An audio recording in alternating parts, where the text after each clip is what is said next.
The airport buzzed with the chaotic rhythm of travelers, rolling suitcases, clicking heels, muffled announcements echoing overhead. Amid the sea of hurried faces, a solitary figure stood out like a ghost from another time. An elderly man, hunched over and weathered by the years, sat silently on a worn-out bench in the arrivals section. His coat, though thick, was fraying at the edges, and his hands, trembling ever so slightly, clutched a small leather bag to his chest, as if it were his lifeline. It was his eyes, however, that caught the attention of a young security officer named Rachel.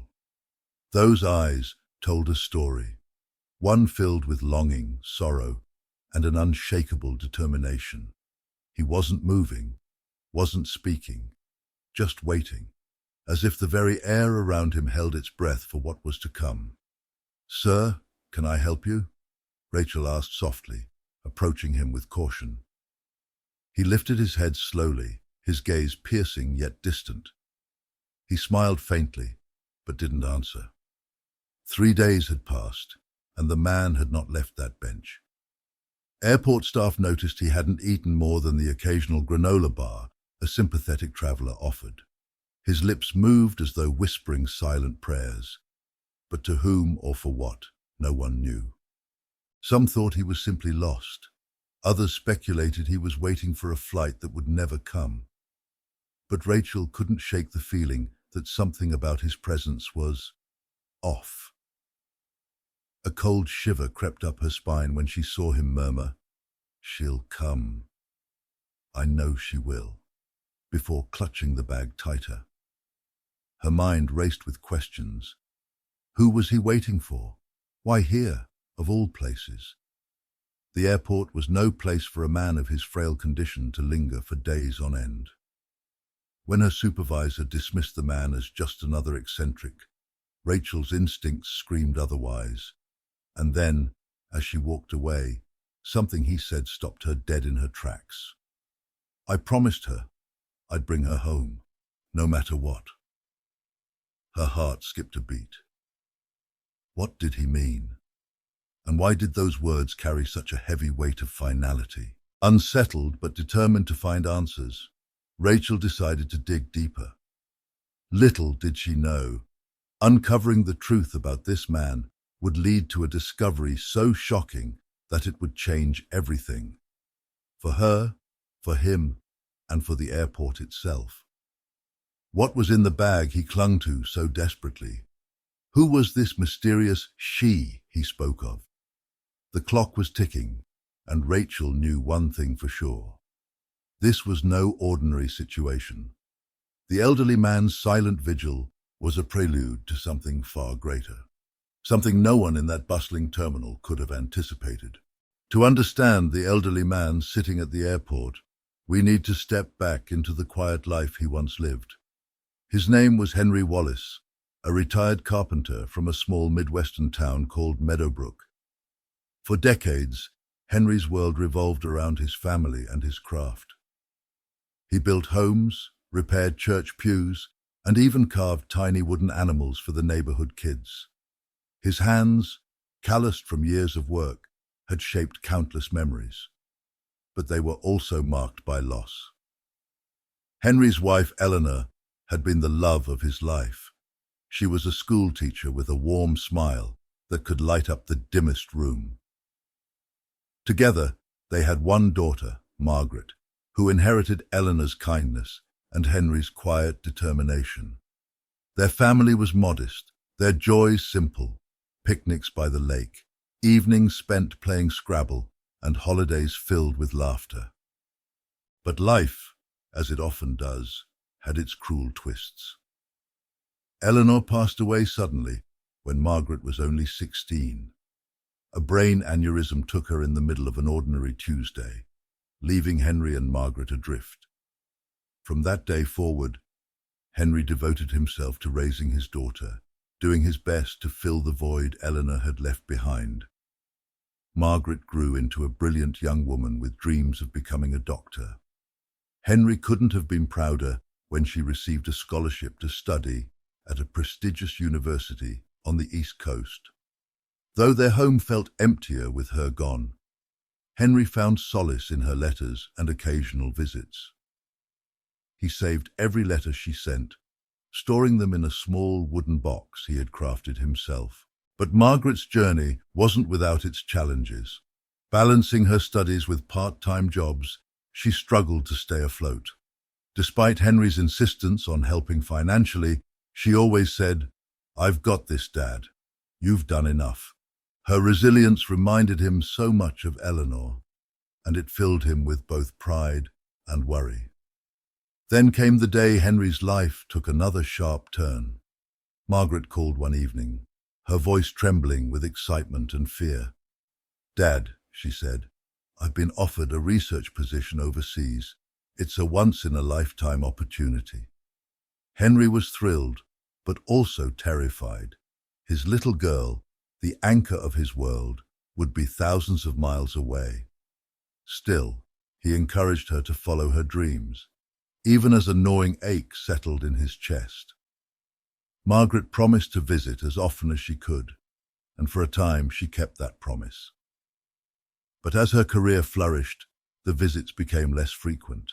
Their phone calls, however, remained a constant. Margaret would call every Sunday, no matter where she was. They'd talk about her work, Henry's latest woodworking projects, and the weather back in Meadowbrook. It wasn't the same as having her there, but it was enough for Henry to feel connected to her. That was until 6 months ago. The calls stopped.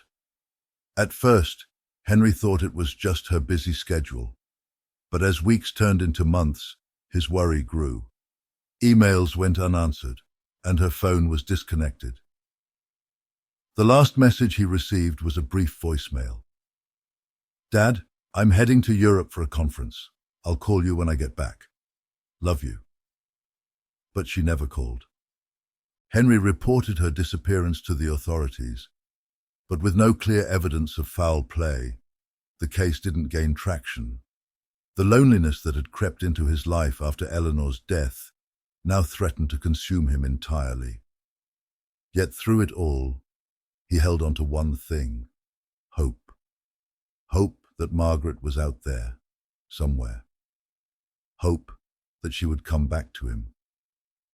The setting for Henry's desperate wait began to unfold when he received a mysterious letter 3 weeks ago. It was postmarked from an unknown location overseas. Inside was a single sheet of paper with a handwritten message. "Your daughter is alive. She will arrive at Gateway International Airport on November 10th. Do not contact the police. Bring the wooden box." The wooden box. The one filled with Margaret's letters. The one Henry had locked away after she went missing, unable to face the memories it contained. At first he thought it was a cruel joke, but the more he stared at the note, the more he felt compelled to believe it. The handwriting was unfamiliar, yet something about it seemed intentional, purposeful. Henry packed the wooden box, along with a few belongings, and bought a bus ticket to the airport. He arrived 2 days early, fearing he might miss her if the letter had been wrong about the date. And so, there he sat, clinging to the box as if it were a lifeline. The bustling airport was a stark contrast to his quiet home in Meadowbrook, but Henry didn't notice the noise or the crowds. All he could think about was Margaret, and the hope that he might finally see her again. Meanwhile, Rachel, the young security officer, had her own struggles. A recent graduate of a criminal justice program, she had taken the airport job while saving up for the academy. Though she longed to become a detective, the monotony of her current position often left her questioning her path. But Rachel had a gift, an unshakable intuition. She could sense when something wasn't right, and Henry's presence set off every alarm in her mind. She saw the pain etched into his face, the desperation in his eyes, and the way he clung to the box like it held the key to his very existence. Little did she know Henry's story was about to collide with her own in ways she could never have imagined. Henry's wait stretched on into the 3rd day. The bright fluorescent lights of the airport burned into his weary eyes. and the ceaseless announcements over the intercom were an ever-present reminder of his isolation. He clutched the wooden box tighter, as if it could ward off the growing unease that gnawed at him. Each passing minute felt like an eternity, and yet he remained rooted to his chair near the arrival's gate, unwilling to move, unwilling to risk missing her. Rachel, the security officer, couldn't ignore Henry any longer.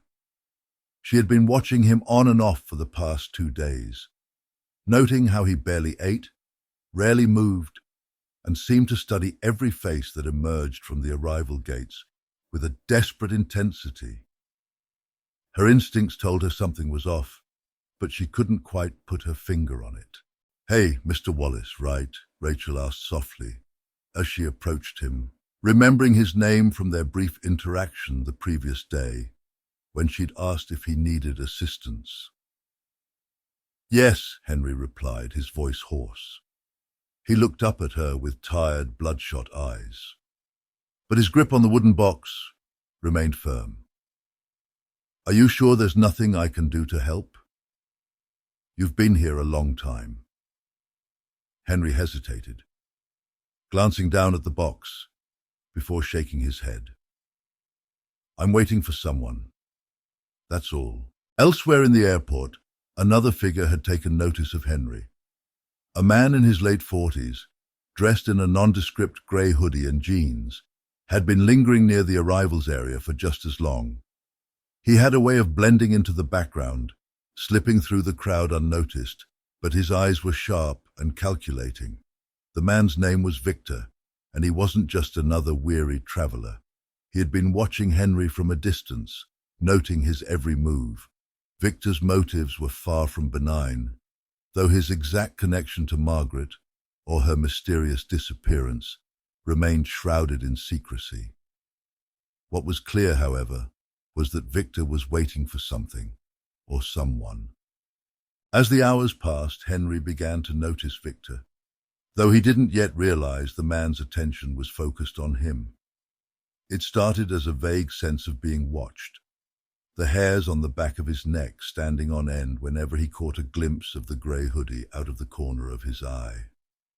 But whenever Henry turned to look, Victor would disappear into the crowd like a shadow.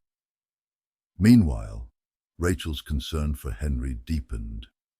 During her lunch break, she sat at her desk scrolling through missing person reports, searching for any clue that might explain his presence. A nagging thought tugged at her. What if he was here because of something more serious than a missed connection? Then, Rachel found something. A report filed 6 months ago about a missing woman named Margaret Wallace. The details were sparse, but the name and photo matched the woman Henry had mentioned when she overheard him talking to another passenger. A chill ran down her spine as she studied the report. Rachel decided to approach Henry again, this time armed with more information. She found him in the same spot, looking more exhausted than ever. "Mr. Wallace," she began gently, sitting down beside him. "I need to ask you something. Is the person you're waiting for your daughter, Margaret?" Henry stiffened, his eyes widening. He hesitated before nodding slowly. "I found a missing persons report," Rachel continued. "If she's in danger, we need to alert the authorities. Maybe they can help." "No," Henry's voice cracked, his panic evident. "I can't. They told me not to. They said if I contacted the police, I'd never see her again." Rachel's heart sank. Whoever had sent Henry the letter wasn't playing games. She could see the weight of his fear, the way it crushed him, but she also knew they couldn't handle this alone.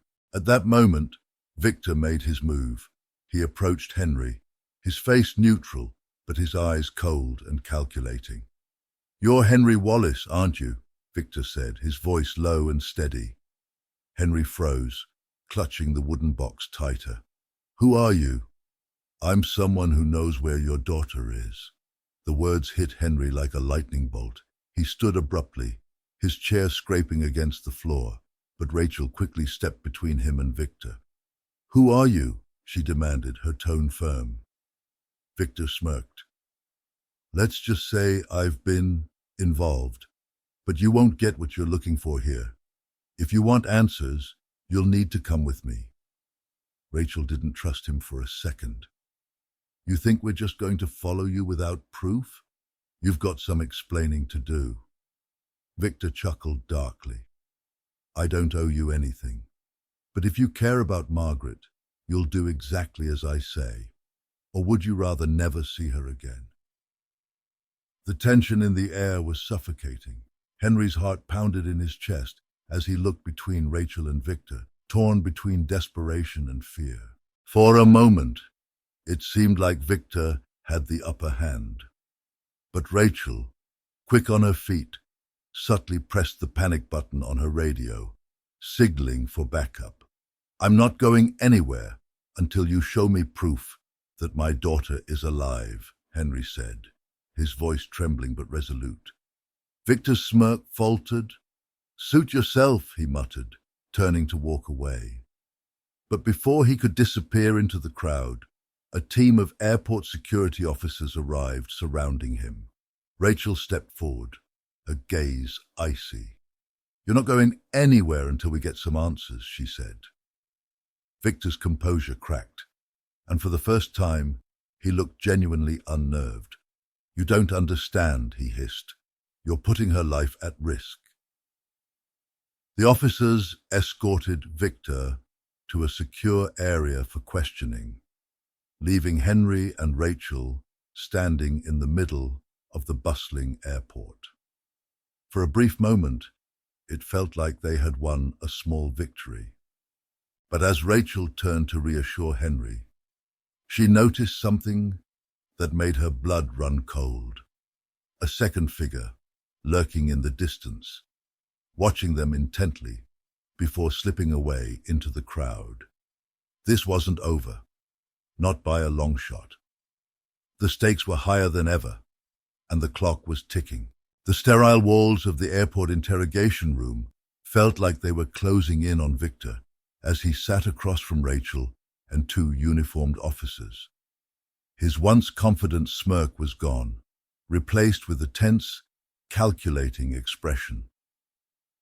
Henry stood outside the glass window, his fingers trembling as he gripped the wooden box. Every fiber of his being screamed to burst into the room and demand answers, but Rachel had insisted he wait. "Let us handle this," she had said firmly, and though he hated the idea, he agreed. Inside the room, Rachel leaned forward, her tone sharp. "You've been following Henry Wallace for days. You claim to know where his daughter is. Now's the time to talk." Victor exhaled deeply, tapping his fingers on the metal table. "You have no idea what you're getting into," he muttered. Rachel crossed her arms. "Then enlighten us." Victor hesitated, then finally leaned forward, lowering his voice. "I'm not the one you should be worried about. I was hired to keep an eye on Henry, make sure he followed the rules. But now you've blown it. They're watching." Rachel's brow furrowed. "Who's they?" Victor's eyes darted nervously toward the mirrored wall. "The people who have Margaret." The air in the room grew heavy with tension. Rachel leaned closer. "If you want any chance of walking out of here, you'd better start giving me some real answers." Victor's hands clenched into fists. "All right," he snapped. "Here's the deal. Margaret isn't just missing, she's a bargaining chip. Henry owes them something, and until they get what they want, they're keeping her as leverage." Henry, watching from outside, felt his knees buckle. He clutched the doorframe for support, his heart pounding in his chest. Rachel's voice was ice cold. "What do they want?" Victor hesitated, his eyes flickering with fear. "The box." Rachel's head tilted slightly. "What's in the box?" Victor's gaze shifted to the mirrored glass. "If I tell you, we're all dead." Before Rachel could press further, the interrogation room phone rang. One of the officers answered it, his expression darkening as he listened. After a few moments, he hung up and turned to Rachel. "We have a situation," he said gravely. Rachel stepped out of the room, leaving Victor under watch. Outside, she found Henry pacing nervously. "What's going on?" he asked. The officer led Rachel to the security hub, where a monitor displayed live footage from one of the airport's gates. A group of individuals, 5 men dressed in identical dark suits, stood together, scanning the crowd. Their demeanor was calm but deliberate, like predators stalking prey. "They arrived 10 minutes ago," the officer said. "No luggage, no tickets. They've just been standing there, waiting." Rachel's stomach churned. "Do we know who they are?" The officer shook his head. But they matched the description from several unsolved cases involving extortion and abductions. Rachel's mind raced. The pieces of the puzzle were falling into place, but the picture they painted was grim. Whoever these men were, they weren't amateurs. Meanwhile, Henry couldn't stop thinking about Victor's cryptic warning, the box. It all came back to the box. He looked down at it, his fingers brushing over the smooth surface. Margaret's voice echoed in his mind.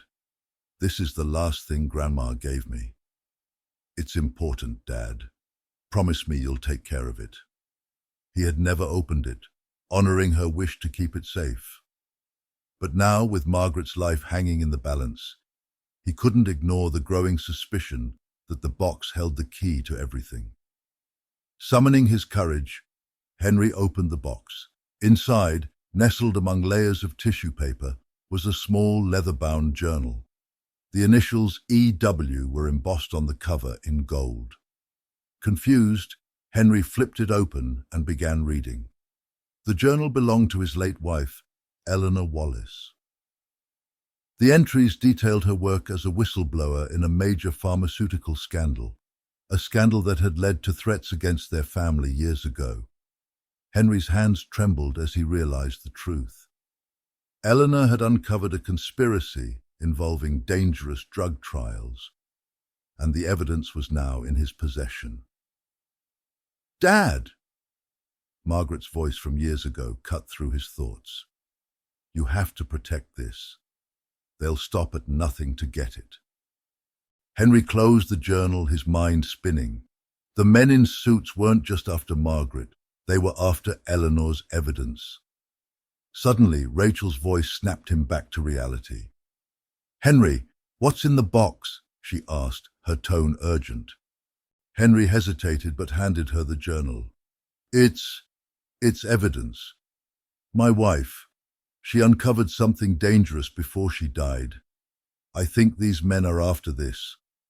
Rachel flipped through the journal, her expression growing more serious with every page. "This isn't just dangerous," she said. "This is explosive." As if on cue, the airport's PA system crackled to life.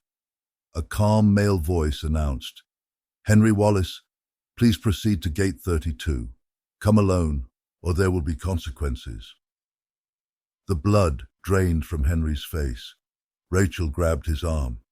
"You're not going anywhere alone," she said firmly. "They have Margaret," Henry replied, his voice breaking. "We'll handle it," Rachel said. She turned to the officers. "We need to secure gate 32 and set up a covert perimeter. No one makes a move without my signal." The officers nodded, springing into action. As Rachel led Henry toward the gate, she whispered, "Stay close to me. Whatever happens, don't let them take that journal." When they arrived at gate 32, the men in suits were waiting. One of them stepped forward, his expression cold and unreadable. "Mr. Wallace," the man said, his voice smooth, "you've kept us waiting." Henry's grip on the journal tightened. "Where's my daughter?" The man smiled faintly. "Safe for now, but her safety depends on your cooperation." Rachel stepped in, her badge visible. "You're not getting anything until we see proof of life," she said firmly. The man's eyes flicked to Rachel, his expression hardening.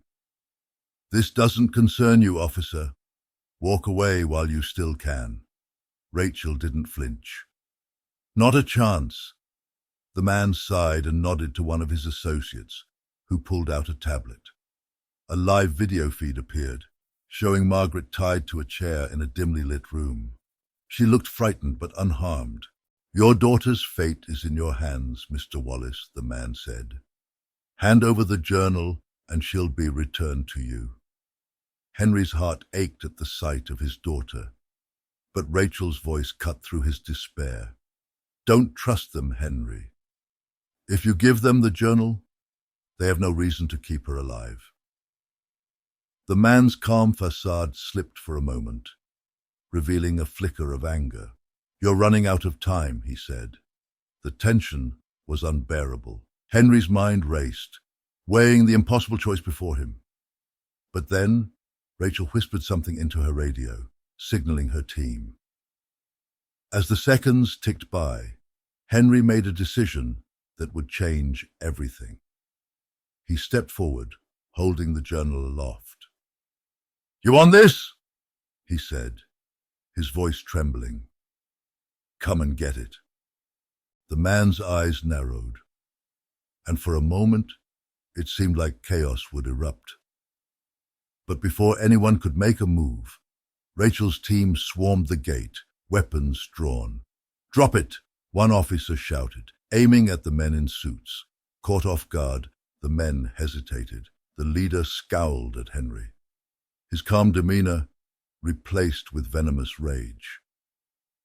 "You'll regret this," he hissed. As the men were restrained, Henry collapsed to his knees, clutching the journal. He had made his choice, but the battle was far from over. The makeshift safe house in the outskirts of the city was silent, except for the occasional hum of the ceiling fan. Henry sat at the worn wooden table, the journal open before him, the weight of the last 48 hours bearing down on his shoulders. Rachel stood nearby, her arms crossed as she reviewed the tactical plan with her team. "This is it," Rachel said, breaking the silence. "The men we captured aren't talking, but the intel we've gathered points to an abandoned warehouse on the industrial pier. That's where they're keeping Margaret." Henry looked up, his eyes filled with determination. "Then that's where I'm going." Rachel frowned. "No, Henry, you're staying here. My team and I will handle this." Henry shook his head, rising to his feet. "She's my daughter, Rachel. I won't just sit here and wait." Rachel sighed, sensing the futility of arguing. "Fine," she relented, "but you stay behind me. One wrong move, and they'll kill her." The drive to the warehouse was tense. The city lights faded into darkness as they approached the desolate industrial zone, where shadows stretched ominously across the cracked pavement. Rachel's team moved with precision, their weapons ready, their nerve steeled. Henry clutched the journal tightly, his mind racing with worst-case scenarios. When they reached the warehouse, the team fanned out, taking their positions. Rachel gestured for Henry to stay close as they slipped through a side entrance. Inside, the warehouse was a maze of metal beams and towering crates, dimly lit by flickering fluorescent lights. The air was thick with dust and the faint scent of oil. As they moved deeper, voices echoed from the far end of the building. Rachel signaled her team to halt. She whispered into her radio, "Visual on the target. Stand by." Henry peered around a corner and froze. There she was, Margaret. She was tied to a chair in the center of an open space, her face pale but her eyes fierce. Standing around her were 3 men, including the leader who had confronted Henry at the airport. The man's voice was cold and mocking. Henry Wallace, he said, his words cutting through the silence. I know you're here. Come out, or your daughter pays the price. Henry's heart pounded. Rachel placed a hand on his arm, whispering, Wait for my signal. But Henry couldn't wait. Ignoring Rachel's warning, he stepped into the open, the journal held high. I'm here, he called out. Let her go. The leader's lips curled into a cruel smile. Brave of you, Mr. Wallace, he said. But bravery won't save her. The journal, if you please. Henry hesitated, his grip tightening on the leather-bound book. Let her go first. The leader's smile vanished. You're not in a position to negotiate, he snapped, pulling a gun from his coat. He pointed it at Margaret, who flinched, but kept her gaze steady. Wait! Henry shouted, his voice cracking with desperation. I'll give it to you. Just don't hurt her. He took a step forward, but before he could hand over the journal, Rachel and her team sprang into action. Flashbangs exploded, filling the warehouse with blinding light and deafening noise. Down! Down! Rachel shouted as her team stormed the room. Chaos erupted. The leader and his men opened fire, bullets ricocheting off metal beams. Henry dove to the ground, shielding the journal with his body. Rachel moved with precision, taking out one of the men with a well-aimed shot. Amid the chaos, the leader grabbed Margaret, using her as a shield. Stop, or she dies, he bellowed.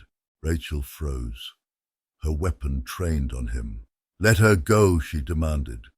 The leader laughed darkly. You think you've won? This isn't over. Henry, still on the ground, spotted a metal pipe nearby. Summoning every ounce of courage, he grabbed it and crept toward the leader. Margaret saw him coming and subtly shifted, creating a small opening. Now! Rachel shouted. Henry swung the pipe with all his strength, striking the leader's arm. The gun clattered to the floor, and Margaret broke free, running toward Rachel. The leader recovered quickly, lunging at Henry. They grappled, the journal falling to the ground.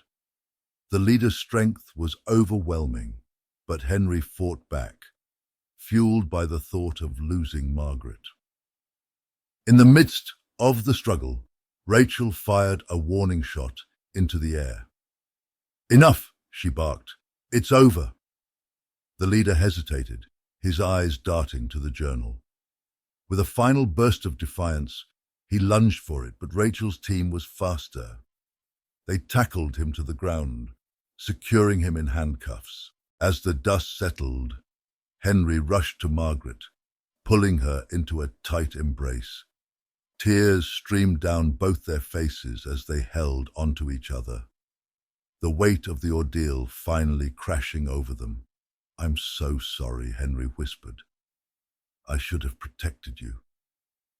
Margaret shook her head, her voice steady despite the tears. You did, Dad. You never gave up on me. Rachel approached, her expression both stern and relieved. The journal, she said, picking it up from the ground. This needs to go to the authorities. It's the only way to ensure they can't hurt anyone else. Henry nodded, his heart heavy but resolute. Do what you have to do, he said. As the leader was escorted out, he locked eyes with Henry. You've won this round, he snarled, but you'll never be safe. Henry stared back, unflinching. I'll do whatever it takes to protect my family, he said. The man smirked but said nothing, disappearing into the waiting police car. Back at the safe house, the adrenaline began to fade, replaced by exhaustion and relief. Margaret sat beside Henry, holding his hand tightly. Rachel leaned against the door frame, watching them. You've been through hell, Henry, she said, but you did it. You saved her. Henry looked at his daughter, his eyes filled with gratitude and love. No, he said softly. We saved each other. The emotional payoff was palpable. The nightmare was over, and though the scars would remain, so would the unbreakable bond between a father and his daughter. The first rays of dawn spilled through the curtains of the small hotel room where Henry and Margaret sat in quiet reflection. The events of the past days had left them battered and bruised, but alive and together. Margaret held a steaming cup of coffee in her hands, her gaze distant but calm. Henry sat across from her, his face lined with exhaustion, but softened with relief. For the first time in days, they were safe. Rachel said it'll take weeks to process everything, Henry said, breaking the silence. The journal, the files, all of it. But they've got enough to shut down the ring for good. Margaret nodded, her voice steady despite the tremor in her hands. It's over, isn't it? She asked softly. Henry hesitated, then reached across the table to hold her hand. For now, he admitted, but these scars, they'll take time to heal. Margaret looked up at him, her eyes filled with a quiet determination. We'll heal, she said firmly, because we have each other. Rachel visited later that morning, her demeanor more relaxed, but still carrying the weight of her profession. She placed a file on the table, a small smile tugging at the corners of her lips. You'll want to read this, she said. Henry opened the file to find a letter from the authorities, thanking him for his bravery and confirming that the operation had dismantled one of the most dangerous trafficking rings in the region. Alongside the letter were photos, evidence of the people his actions had saved.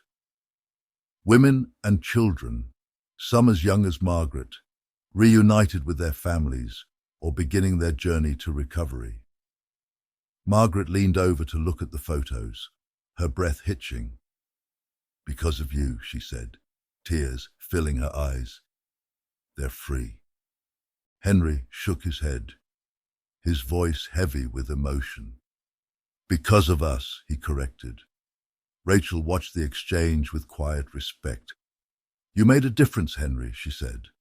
Not just for Margaret, but for so many others. In the weeks that followed, Henry and Margaret began piecing their lives back together. Margaret attended therapy sessions, working through the trauma with a resilience that left Henry in awe. He, too, sought support, recognizing the importance of processing his emotions and guilt. Their relationship, already close, deepened further. They spent more time together, finding solace in simple moments. A shared laugh over breakfast, a quiet walk through the park, or a long conversation about the future. Margaret enrolled in college, determined to study social work. I want to help people, she told Henry one evening, the way Rachel helped us. Henry couldn't have been prouder. The experience had changed them both. For Henry, it was a harsh but vital reminder of the lengths a parent would go to protect their child, and the strength that lay within even the most ordinary of people when faced with extraordinary circumstances. I never thought I had it in me, Henry admitted to Rachel during one of their many check-ins. Rachel smiled knowingly. You don't realize how strong you are until being strong is the only choice you have, she replied. For Margaret, the ordeal illuminated the importance of courage and perseverance, even in the darkest of times. I was terrified, she confided to a group of fellow survivors during a support meeting. But I held on to hope, and my dad, he never stopped fighting for me. That's what kept me going. Months later, Henry and Margaret sat side by side on a stage at a community event organized to raise awareness about trafficking. Henry spoke first, his voice steady but thick with emotion. "If there's one thing I've learned," he said, addressing the audience, "it's that love and determination can move mountains. We often underestimate what we're capable of, but when it matters most, we find the strength we never knew we had." Margaret took the microphone next, her words a powerful blend of vulnerability and hope. "No one should have to endure what I went through," she said. "But if you ever find yourself in a situation where you feel powerless, remember this: you're never truly alone. There are people who will fight for you, and sometimes you have to fight for yourself too." As they left the event, Henry and Margaret shared a quiet moment under the stars. "We've come a long way, haven't we?" Margaret mused. Henry nodded, his gaze fixed on the sky. "We have," he said. "And we're just getting started." Margaret smiled, slipping her arm through his. "Together?" Henry turned to her, his eyes filled with pride and love. "Always," he said. The lesson was clear.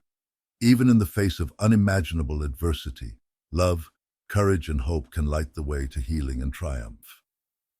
The scars of their ordeal would remain, but so would the strength they'd discovered in themselves and each other. What would you do if faced with such overwhelming odds? Would you find the courage to fight for what matters most? This story is a testament to the power of resilience, the bonds of family, and the importance of standing up against injustice. Share this tale of hope and perseverance with someone who might need a reminder that even in the darkest times, there is always a way forward. As Henry and Margaret's story reminds us, life can present challenges that test our courage, love, and determination. Their journey from despair to hope stands as a powerful example of the human spirit's resilience and the bonds that keep us strong. But now, we turn the question to you. What would you have done if faced with such an unimaginable situation? Could you summon the strength to fight for someone you love, no matter the odds? Let us know your thoughts in the comments below. Your perspective might inspire someone who needs encouragement today. If this story moved you, don't forget to hit the like button and share it with friends and family. By spreading awareness, we can help shed light on important issues like human trafficking and remind others of the power of love and hope. And if you want more stories like this, filled with suspense, courage, and lessons that linger, be sure to subscribe to our channel and turn on notifications. You won't want to miss the next tale that could leave you on the edge of your seat or with a newfound perspective. Your support helps us keep telling stories that matter. Thank you for being part of our community. And remember, every act of kindness, every fight for justice, and every word of hope can make a difference.